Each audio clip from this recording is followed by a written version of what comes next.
Hey everybody, my name is Braylon Rising, and today I am back with you with another true crime mystery, and this one is going to be a cold case. It is unsolved and it is of a younger girl. I'm still trying to work towards getting my videos uploaded on a regular schedule, but for now it is not going to be that way. It is going to be all over the place. My apologies, but I want to one day make it so that I upload every single Friday.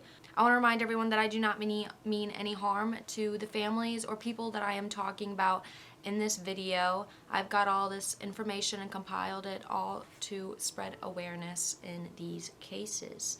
And now, without further ado, let's jump into the cold case of Maria Ridulph. Maria Ridulph was described as a graceful young girl. She even had the title of pretty girl in a couple of the newspapers. She just had these big, brown, beautiful eyes, and she was just the sweetest little girl.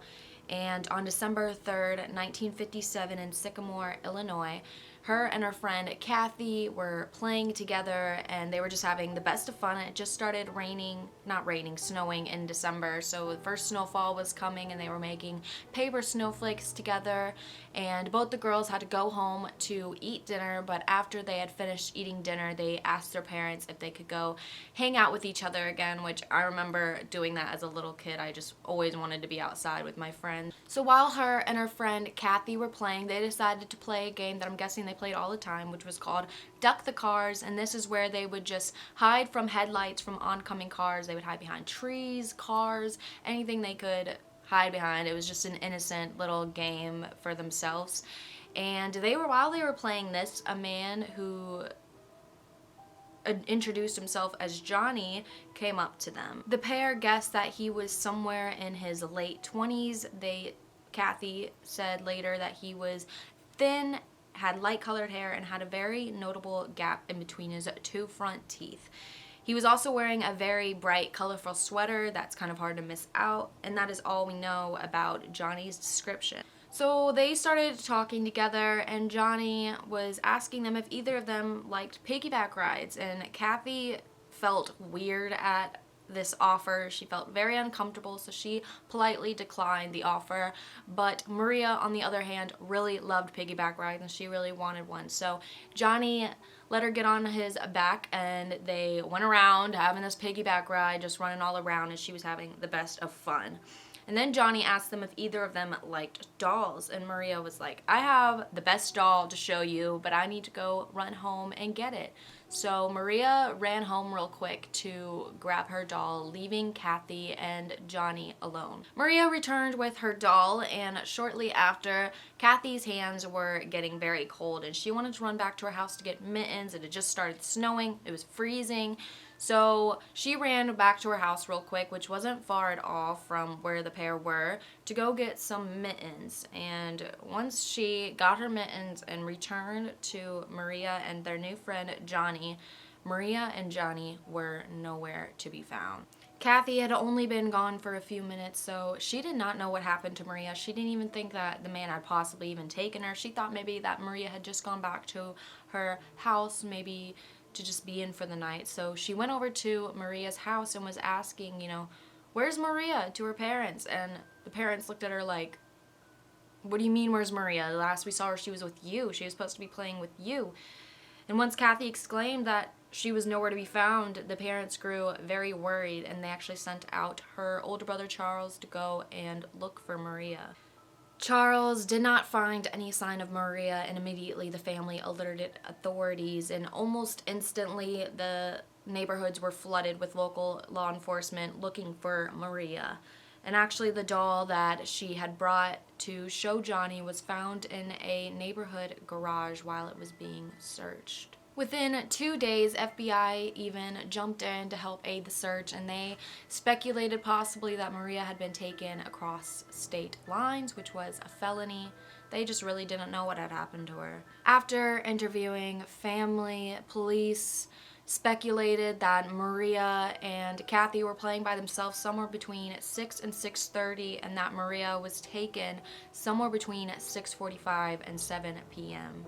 Police really were trying hard to find Maria. They were doing everything they could. They had massive search parties. They were searching trucks and cars. They were putting up roadblocks, but nothing was coming to light about Maria. All they had to go off of was Kathy's statement, and you have to keep in mind she's a 7-year-old girl, so I mean, it's kind of hard to go off her statement, but that's all they had to go off of. And eventually they put Kathy into protective care, considering she was the only one that had last seen the man that had been with Maria.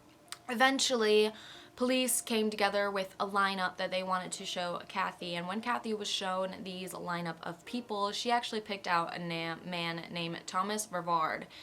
But the problem was that Thomas Vervard was a filler. They actually used him as a filler. He could not have been the abductor. He had an airtight alibi that night. He was actually in jail. So there was no way that Thomas was the perpetrator. So, I mean, this kind of just made them take a step back and look at Kathy like, can we really even go off her statement? They were just at a loss for words. Their hands were tied. The search for Maria Ridulph would soon come to an end on April 26, 1958, when two people were walking through a wooded area in Woodbine, Illinois, when they came across the skeletal remains, which were later identified as Maria Ridulph. She was under a fallen tree and was only found wearing a t-shirt and socks. They were only able to identify Maria through dental records and the strands of her hair, and due to the decomposition to her body and the technology that they had back in 1958, a cause of death could not be determined. The case went cold for the next 50 years, and the poor Ridulph family was left not only without their daughter, but without answers as to what happened to her.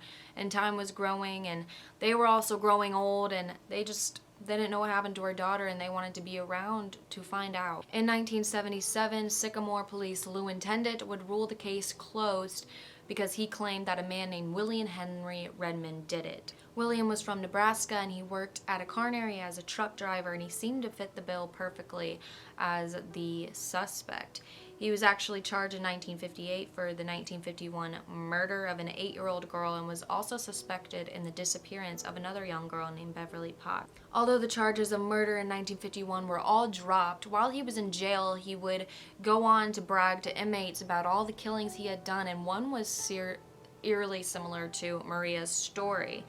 But we will never know if he was involved in the case or not, because he died in 1992, so there's no way we can further question him or anything. In 2008, the case would be reopened when a woman named Janet Tessier came forward with information. She said that back in 1954, while her mother was on her deathbed, she was quoted saying, "Those two little girls and the one that disappeared. John did it. John did it, and you have to tell someone." John Tessier was Janet Tessier's half-brother, and Janet knew exactly what two little girls her mother Eileen was referring to. When Maria went missing and was found, it shook everybody in Sycamore to its core. Everybody knew about her. Everybody knew about the whole case. It would come to light that the police had actually interviewed John Tessier a couple of times, and that there was something off about his alibi for the night. On the night that Maria had went missing, the mother Eileen had told Janet that her brother John was home, but Janet knew that was not true. She knew that her brother John was not home, but they had to sleep on the couch, Janet and her other sister, while her mother Eileen and her father went out looking for Maria. They just wanted to help aid in the search, and they wanted to help find her. So they had to sleep on the couch to make sure the door was locked and make sure no one would come in, but also be there to let her parents back in when they came home. So they knew that John wasn't home this whole time, and they knew that if he were to come home, he'd have to go through them. I mean, they had the door specially locked, so they'd have to be the ones to open it. And eventually, when her parents returned in the early hours of the morning with still no sign of Maria, they let him in, and as the night went on, they realized that John had never came home.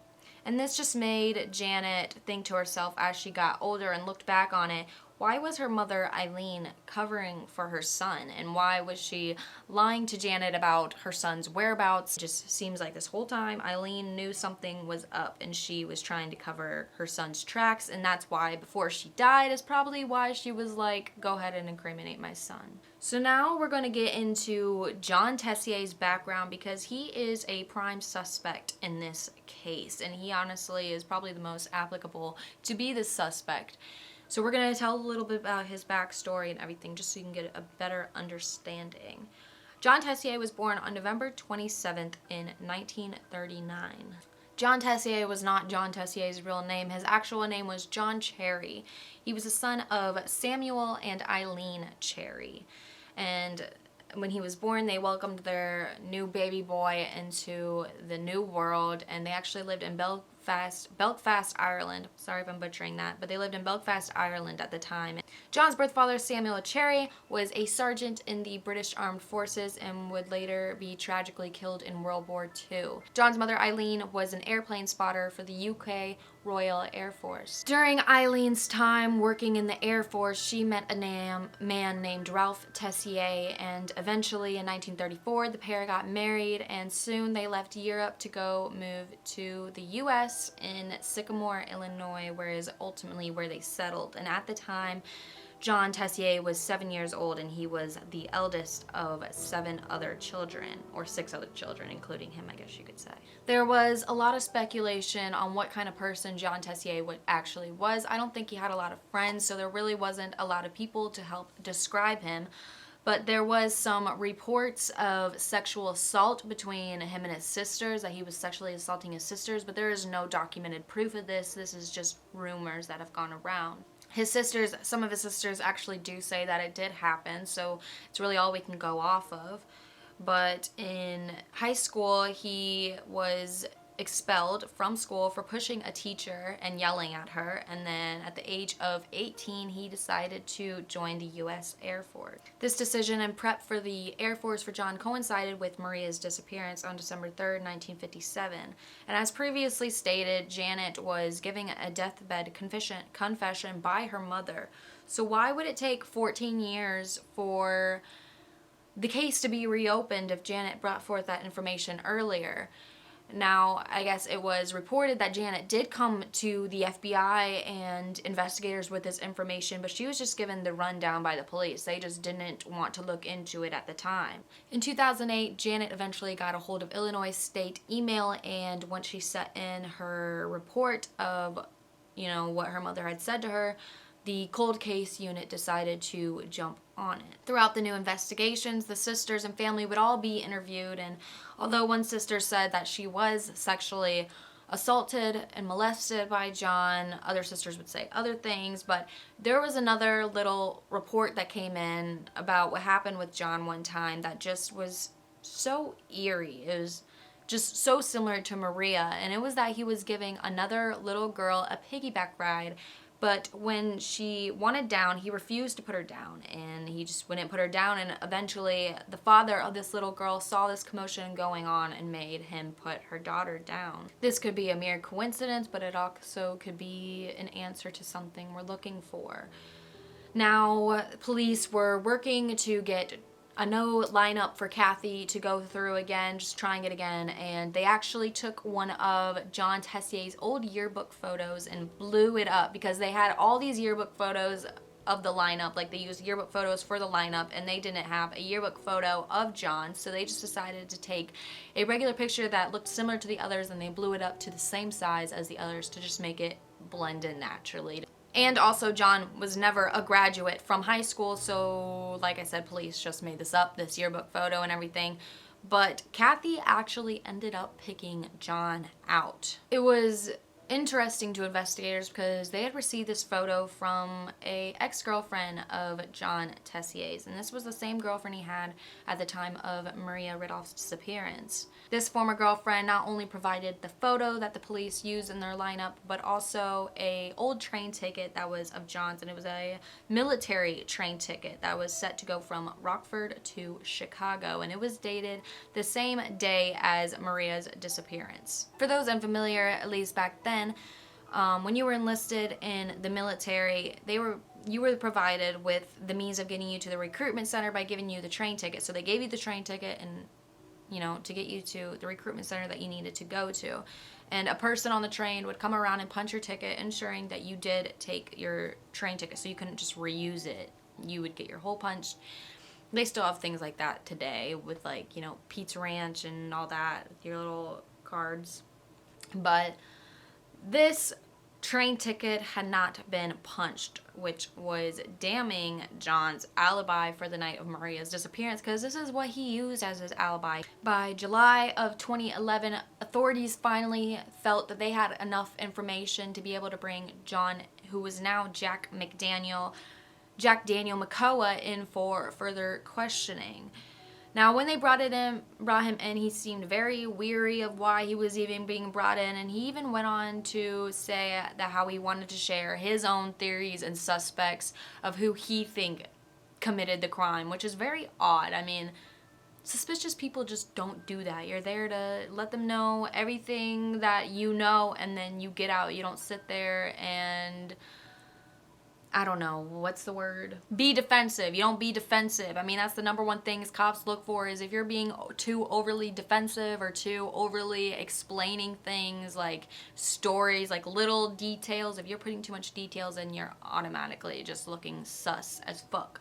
So the fact that he was just being like, I think this guy did it. I want to share my own theories and my own suspects, just is weird and odd, and obviously does not make him look very good. He even claimed that there was a guy that lived close to him, like right across the street, and he said, this guy would have been perfect. He was about my height. He was just like me. And he was trying to incriminate this random guy, and he was just going on about how this guy looked like him and he could have done it, and he seemed like the right person to do it. And when police asked him for the name, you can even hear it on the interview, which you all should go watch the interview, because dude's freaking weird. But he was asked, by the police, can you provide us with the man of this guy? And he was like,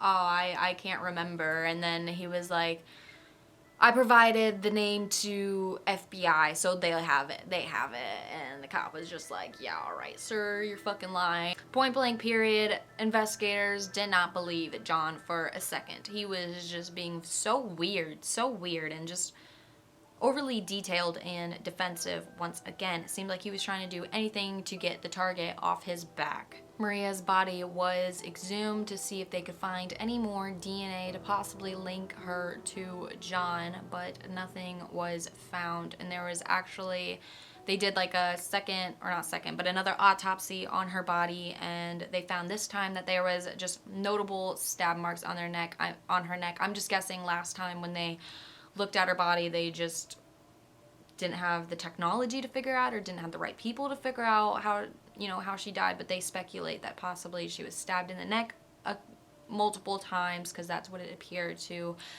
have happened. A new development, but a painful reminder of what Maria must have gone through her last moments of her life.